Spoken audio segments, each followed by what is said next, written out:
안녕하세요. 사랑하는 성도님, 기쁨의 주님이 우리와 함께 하십니다.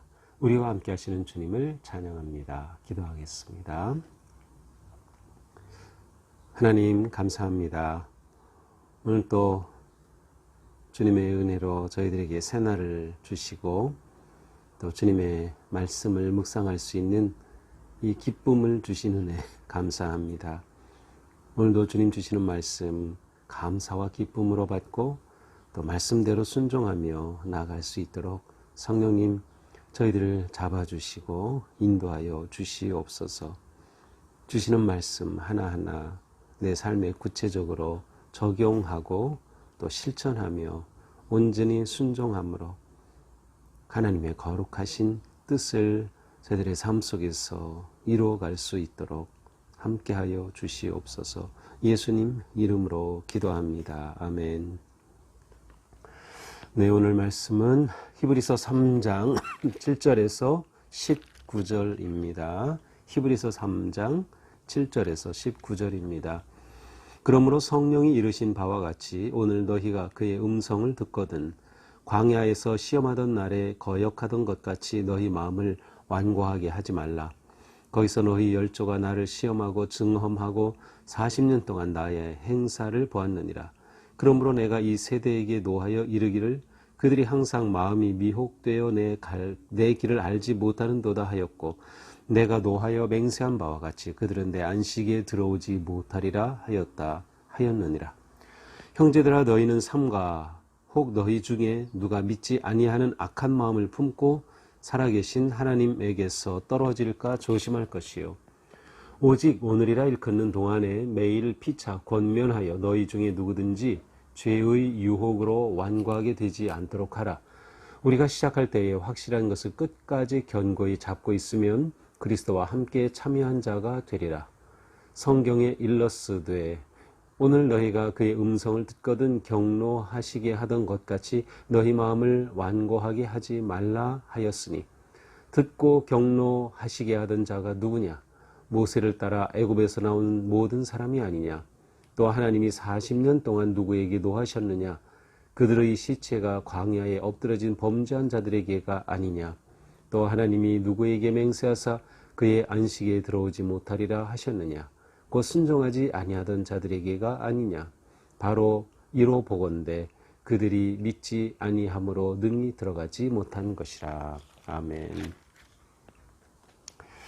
자, 이제 히브리서 기자는 앞에서 2장에서 이제 구원의 창시자인 예수 그리스도에 관해서 말씀하십니다. 그리고 이제 마지막에 그분은 인간의 몸을 입고 오셔서 우리와 똑같은 그러한 몸을 가지신 성육신하신 하나님이시기에 모든 시험을 다 받으셨지만 또 죄는 범하지 않으셨어요. 그래서 시험받는 누구든지 도우실 수 있다라고 말씀하면서 3장 1절에서는 우리가 믿는 도리의 사도이시며 대제사장이신 예수를 깊이 생각하라. 예수를 깊이 생각하라 라고 되어 있는데 이것은 또 달리 번역한다면 예수께 우리의 시선을 완전히 집중하고 고정시켜라. 예수만 바라보라. 그러한 말씀이기도 합니다. 자, 이제 7절부터 오늘 말씀 시작되는데요. 자, 여기에서는 시편 95편의 다윗의 시편을 인용하고 있습니다. 그래서 7절부터 12절을 그대로 인용하고 있습니다. 7절입니다. 그러므로 성령이 이르신 바와 같이 오늘 너희가 그의 음성을 듣거든 광야에서 시험하던 날에 거역하던 것 같이 너희의 마음을 완고하게 하지 말라. 자, 히브리서 기자는 오늘 너희가 성령이 너희에게 이르신 바와 같이라고 하고 있어요.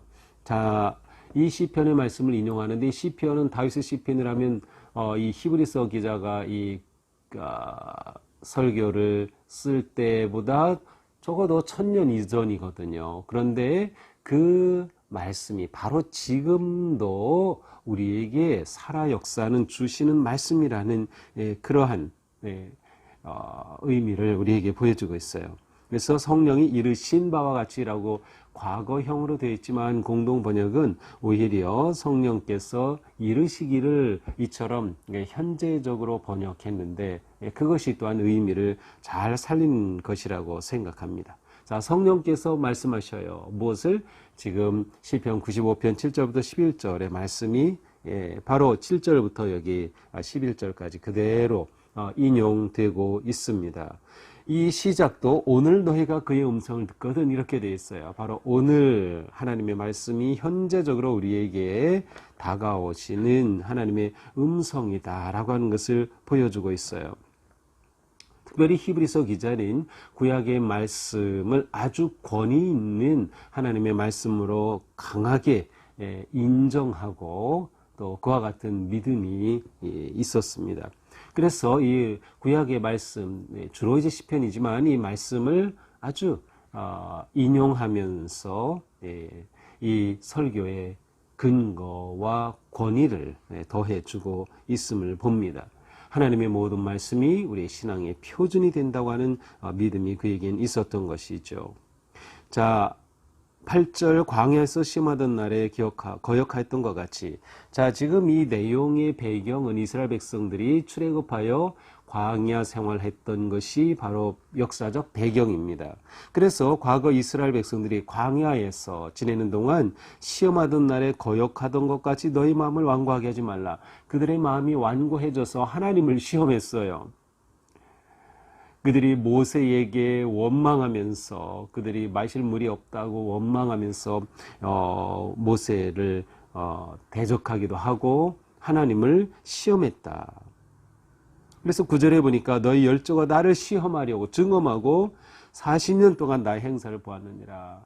그들이 계속 하나님 앞에 온전히 순종하지 못하고 계속 시험하면서 40년의 광야 생활을 보내게 되었던 것이죠. 10절 그러므로 내가 이 세대에게 노하여 이르기를 그들이 항상 마음이 미혹되어 내 길을 알지 못하는도다 하였고, 그래서 하나님께서는 그들에게 노하신 거예요. 그래서 그들이 40년간 안식을 얻지 못하고 배회하게 되었다라고 하는 것이죠. 그래서 11절에 보니까 내 맹세한 바와 같이 그들은 내 안식에 들어오지 못하리라. 그래서 출애굽 1세대들은 모두 광야에서 죽고 다음 세대가 가나안 땅으로 들어가게 되었던 것이죠. 특별히 이 반역의 사건이 일어났던 그 자리를 이제 마사 혹은 무리바라고 지명을 그렇게 정했는데, 마사는 시험한다, 하나님을 시험했다라는 그런 뜻이고, 무리바는 반역했다, 하나님을 반역했다라는 그러한 뜻입니다. 무리 업자 모세에게 대들었고 하나님께 대들었던 것이죠. 하나님을 반역하였던, 그리고 하나님을 시험하였던 그들의 결과는 온전히 안식에 들어가지 못한 것이었습니다. 하나님을 온전히 신뢰하지 못하였기 때문이죠. 이렇게 된 원인을 무엇에 말합니까? 그들의 마음이 완고해졌다는 거예요. 그래서 8절에 인용된 시편은 너희 마음을 완고하게 하지 말라. 과거에 너희 조상들이 광야에서 그랬던 것처럼 너희 마음을 완고하게 하지 말라라는 말씀으로 시작되고 있습니다. 자, 이렇게 하나님 앞에 마음이 완고해지면 하나님을 온전히 신뢰하지 못하고 순종하지 못하고 안식의 길에 들어가지 못하는 것이다. 자, 12절입니다. 형제들아 너희는 삼가 혹 너희 중에 누가 믿지 아니하는 악한 마음을 품고 살아계신 하나님께서 떨어질까 조심할 것이요. 자, 과거에 너희 조상들이 이러지 않았느냐, 이것처럼 너희 가운데에서도 이렇게 악한 마음을 품어서 하나님에게서 떨어지는 그러한 지체가 있을까 조심하라. 너희 중에 믿지 아니하게 되는 자가 있을까 조심하라 라고 말씀하고 있어요. 지금 히브리서 기자가 쓰고 있는 이 독자들도 이스라엘 백성들의 광야와 같은 그런 시간을 지금 보내고 있습니다. 위기와 박해와 고난과 광야의 길을 걷고 있어요. 그런데 지금 광야의 길을 걷는 너희들은 과거 광야의 길을 걸었던 조상들이 그렇게 하나님을 배반하고 불순종하고 했던 것처럼 그러지 말아라 라고 하는 것이죠. 출애굽 세대가 시험에 빠졌던 것처럼 너희도 그렇게 빠지면 안 된다, 그렇게 떨어질까 조심하라 라는 말씀이에요.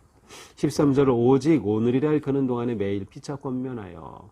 그렇습니다. 우리는 믿음의 공동체 안에 있죠. 그래서 이렇게 시험에 빠져서 떨어지지 않도록 피차 권면하라는 거예요. 서로 권면해 주라는 거예요. 너희 중에 누구든지 죄의 유혹으로 완고하게 되지 않도록 하라. 또 다시 나오네요. 완고하게 되지 않도록. 그렇게 서로가 격려하고 권고하고 세워주라는 것이죠. 그래서 우리의 믿음 생활에서 공동체 생활이 아주 중요한 거예요. 믿음 생활은 나 혼자가 아니라 다른 성도들과 함께하는 삶이에요. 그래야 우리가 서로 격려해주고 잡아주고 끌어주고 기도해주고 하면서 우리가 시험에 빠지지 않고 현재의 광야의 삶을 넉넉히 이겨낼 수 있기 때문인 것이죠. 14절 우리가 시작할 때 확신한 것을 끝까지 견고히 잡고 있으면 그리스도와 함께 참여한 자가 되리라. 끝까지 믿음을 지켜내면 시험에 빠지지 않고 미혹에 빠지지 않고 마음이 완고해지지 않고 그래서 끝까지 믿음을 지키면 어떻게 됩니까? 그리스도와 함께 참여한 자가 되리라. 이 말의 뜻은 그리스도께서 주시는 그 구원을 함께 누리게 된다는 것이죠. 구원의 기쁨을 함께 누리게 될 것이다. 또다시 히브리서 기자는 성경을 인용합니다. 이번에는 같은 본문을 반복해서 인용합니다. 오늘 너희가 그의 음성을 듣거든 격노하게 하시던 것 같이 너희 마음을 완고하게 하지 말라. 또 다시 이 말씀을 인용하고 있어요. 그만큼 히브리서 기자는 마음이 완고해지지 않기를 간절히 지금 권고하고 있는 것입니다. 그러면서 묻고 대답하는 형태로 다시금 구약의 역사 또 이 광야의 사건을 떠올리게 합니다. 14절이 16절이죠. 듣고 격노하시게 하던 자가 누구냐? 광야 생활 동안에 하나님께서 들으시고 화가 나실 정도로 그렇게 하나님께 배역했던 자들이 누구냐? 답이 나오죠. 모세를 따라 애굽에서 나온 사람이 아니냐? 모세를 따라 출애굽했던 사람들이 아니냐. 17절 또 하나님이 40년 동안 누구에게 노하셨느냐? 하나님께서 40년 동안 어떤 사람들에게 노하셨느냐? 또 답이 나오죠. 그들의 시체가 광야에 엎드러진 범죄한 자들에게 아니냐. 이스라엘 백성들 중에서도 하나님께 배역하고 범죄했던 자들에게 그러신 것이 아니냐. 18절 또 하나님이 누구에게 맹세하사 그의 안식에 들어오지 못하게 하리라 하셨느냐. 또 하나님께서는 누가 안식에 들어가지 못할 것이라고 그렇게 말씀하셨느냐. 뭐라고 답합니까? 곧 순종하지 아니하던 자들에게가 아니냐. 불순종하는 자들은 결코 안식을 얻지 못했다라는 거죠. 마지막 19절입니다. 이로 보건대 그들이 믿지 아니함으로 능히 들어가지 못한 것이라. 광야에서 죽은 조상들은 온전히 하나님을 신뢰하고 믿지 못하였기 때문에 믿지 못하였다는 것은 불순종으로 나타나죠. 순종하지 아니했기 때문에 결국 하나님의 진노하심을 받아서 광야에서 죽고 말았다. 안식에 들어가지 못한 것이 아니겠느냐라고 말씀합니다. 자, 중요한 것은 이렇게 하나님을 배반하고 마음이 완고하여지고 믿지 아니하였던 자들은 실은 이 출애굽의 엄청난 기적을 경험한 사람들이었어요. 사람으로서는 상상도 할 수 없는 엄청난 하나님의 역사와 구속의 그 놀라운 능력을 경험한 사람들이었는데 이 사람들이 하나님을 배반하고 하나님을 진노하게 하고 결국 광야에서 죽고 말았다는 거예요. 얼마나 안타깝습니까? 믿음을 끝까지 지키는 것이 매우 중요합니다. 더 나아가서 우리의 믿음을 완성해 가야 합니다. 그렇지 않으면 믿긴 했는데 완악해져 가지고 떠나고 시험에 빠지고 배반하는 그러한 일이 생기게 된다는 거예요. 그래서 히브리서 기자는 이러한 일이 일어나는 모습들을 보면서 그것을 막기 위해 권고하고 너희가 피차 권면해야 한다. 순종하고 믿음을 가져야 한다라고 지금 말씀하고 계신 것이죠. 자, 오늘 말씀을 이렇게 보면서 우리는 무엇을 볼 수 있습니까? 자, 일단 하나님의 말씀은 시간을 초월한다는 것이에요. 따라서 히브리서 기자는 구약의 말씀을 인용하고 그것이 바로 오늘 지금 우리에게도 적용되는 살아있는 말씀임을 분명히 보여주고 있습니다. 하나님의 말씀은 시간을 초월하기 때문에 과거에 뿐만 아니라 바로 지금 우리에게도 역시 진리의 말씀입니다. 중요한 것은 우리가 이 진리의 말씀 앞에 우리가 어떠한 마음으로 서느냐. 우리가 어떤 마음으로 말씀을 받느냐가 중요한 것이죠. 어떤 마음이어야겠을까요? 어떤 마음이어야 할까요?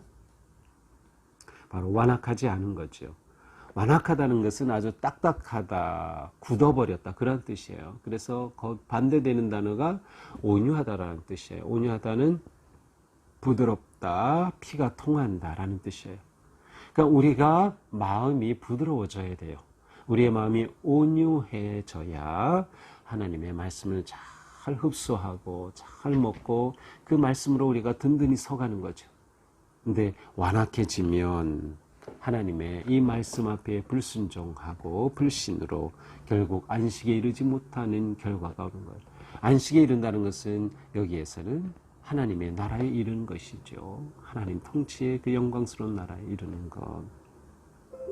자, 또한 우리는 시험과 위기의 광야에서 어떻게 살아가야 할까? 이 시험과 위기가 계속되는 이 광야 속에서 우리가 어떻게 살아가야 할까를 묻게 됩니다. 히브리서 기자는 여러 가지를 말씀하고 있어요. 첫째로 믿음을 지켜라. 너희 믿음을 지켜라. 하나님에게서 떨어질까 조심해야 한다. 그리고 피차 권면해야 한다. 왜냐하면 이 믿음이 무너지고 믿음을 떠나지 않도록. 그래서 우리가 끝까지 믿음을 지켜야 되는 거예요. 어떻게 믿음을 지킵니까? 하나님의 말씀을 붙잡아야 하는 거죠. 생명의 말씀을 잡아야 하는 거예요. 말씀을 붙잡지 않고는 믿음을 지키기가 어렵습니다. 또한 3장 1절에서 말씀한 것처럼 우리의 시선을 그리스도께 고정해야 합니다. 예수님을 깊이 생각해야 하는 것이죠. 그때 우리는 믿음을 지켜갈 수 있다. 또한 시험과 위기의 광야에서 우리는 어떻게 해야 합니까? 우리의 마음을 지켜야 합니다. 오늘 본문에서 마음이란 단어가 반복되고 있어요. 너희 마음을 완고하게 하지 말아라. 마음이 미혹되어 마음을 품고 뭐 이런 표현들이 계속 나오고 있어요. 마음이 굉장히 중요한 거죠. 그렇습니다. 우리의 마음에 달려 있어요. 성령님은 우리의 마음을 만지시고 마음을 주장하시는 것이죠. 우리가 하나님께 거역하지 말고 부드럽고 온유한 마음이 되어서 주시는 말씀 아멘 아멘으로 받게 되면 우리는 더욱 견고하게 서갈 수 있는 거예요. 믿음의 승리를 이루어가는 것이죠. 또한 우리는 조심해야 합니다. 떨어지지 않도록, 하나님에게서 떨어지지 않도록, 안식에 들어가지 못하는 그 불행한 일을 겪지 않도록 우리는 조심해야 해요.